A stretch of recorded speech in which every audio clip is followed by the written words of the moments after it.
Halo teman-teman, perkenalkan, kami dari kelompok 9. Nama saya Amanda, dan ada juga teman saya Felicia, Winda, dan juga Jessica. Pada video kali ini, kami akan menjelaskan mengenai teori kepribadian yang dikemukakan oleh George Alexander Kelly. George Alexander Kelly lahir di Perth, Kansas, Amerika Serikat pada tanggal 28 April 1905. Asumsi dasar menurut Kelly tentang perilaku manusia. Yang pertama, Kelly berasumsi bahwa manusia itu selayaknya saintis, sehingga manusia dalam berperilaku itu mencoba untuk memprediksi dan mengontrol fenomena atau tingkah lakunya. Sehingga dari asumsi tersebut muncul pandangan bahwa manusia ini pada dasarnya berorientasi pada masa depan. Lalu juga muncul pandangan bahwa manusia ini memiliki kemampuan untuk memprediksi dan mengkonsep lingkungan daripada hanya meresponnya saja.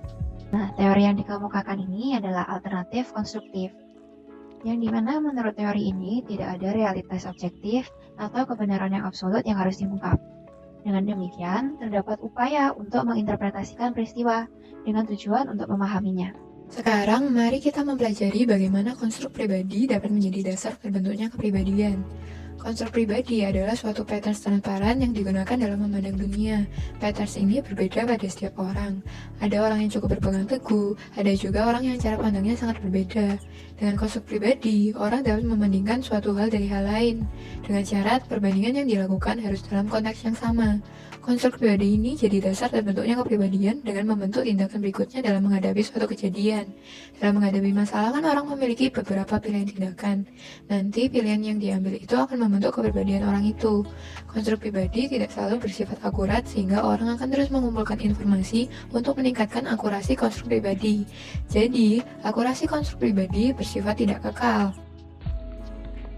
Ada 11 tipe konstruk kepribadian. Yang pertama yaitu construction collari, yaitu seseorang menginterpretasikan lewat ulangan kesamaan komponen dalam suatu peristiwa. Dimisalkan dengan membentuk suatu bangunan Lego dengan warna dan bentuk yang sama. Tipe konstruk kepribadian yang kedua yaitu individually collari, yaitu seseorang berbeda satu dengan yang lain lewat bagaimana mereka mengkonstruk dengan suatu peristiwa, dimisalkan dengan Lego yang dibentuk dengan bentuk berbeda. Lego yang pertama diibaratkan dengan diri kita, dan Lego yang lain adalah orang lain. Dibentuk bagaimana kita bisa menyesuaikan sesuai dengan kondisi saat itu.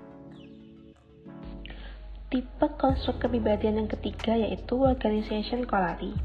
Setiap individu bergerak sesuai dengan karakter yang menghubungkan antara konstruk dengan kondisi.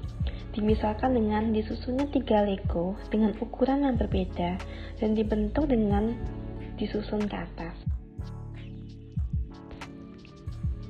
Tipe konstruk kepribadian yang keempat yaitu dichotomy collari, yaitu sistem konstruk tersusun dari beberapa konstruk dikotomi. Dimisalkan dengan disusunnya Lego dengan 2 bentuk yang berbeda tapi dengan warna yang sama. Tipe konstruk kepribadian yang kelima yaitu choice collari, yaitu manusia mempunyai sejumlah pilihan tindakan.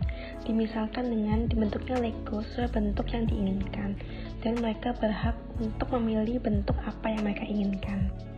Nah, range corollary ini menjelaskan bahwa konstruk pribadi bersifat terbatas atau tidak bisa untuk segala kejadian. Nah, wadah yang ditunjukkan oleh teman saya menunjukkan sebuah kejadian nih. Sedangkan Lego-Lego ini adalah berbagai konstruk pribadi, seperti yang sudah dijelaskan sebelumnya bahwa konstruk pribadi itu ada dikotomi dan juga berbeda ya tiap orang.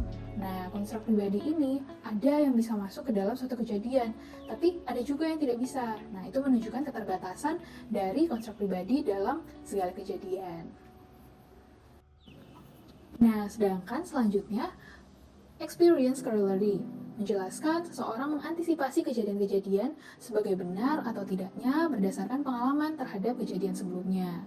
Nah, di sini dicontohkan bahwa sempat nih Legonya berdiri tapi ringkih kelihatannya.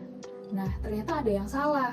Berdasarkan pengalaman, seseorang melihat bahwa dalam konstruk pribadinya secara tidak langsung ya, dia mempelajari bahwa ada yang salah, sehingga di sini pribadi yang sehat mampu membenarkan suatu konstruk yang ada atau menstruktur ulang kejadian tersebut agar cocok dengan pengalamannya.